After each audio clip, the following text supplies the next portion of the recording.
ಥೈಲ್ಯಾಂಡ್ನಿಂದ ಬೆಂಗಳೂರಿಗೆ drugs supply ಮಾಡುತ್ತಿದ್ದ Kerala drug ಪೆಡ್ಲರ್ಗಳನ್ನು ಪೊಲೀಸರು ಬಂಧಿಸಿದ್ದಾರೆ.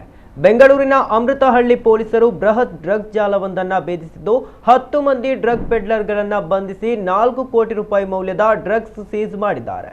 ಥೈಲ್ಯಾಂಡ್ನಿಂದ ವಿಮಾನದ ಮೂಲಕ ಡ್ರಗ್ಸ್ ತರಿಸಿಕೊಂಡು ಡಾರ್ಕ್ ವೆಬ್ ಬಳಸಿ ಬೆಂಗಳೂರಿನಾದ್ಯಂತ ಮಾರಾಟ ಮಾಡಲಾಗುತ್ತಿತ್ತು.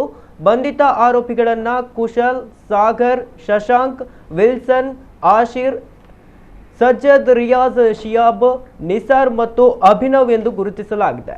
ಇವರಲ್ಲಿ 2 ಕರ್ನಾಟಕ ಮೂಲದವರಾಗಿದ್ದು ಉಳಿದ 8 ಮಂದಿ ಕೇರಳ ರಾಜ್ಯಕ್ಕೆ ಸೇರಿದವರಾಗಿದ್ದಾರೆ.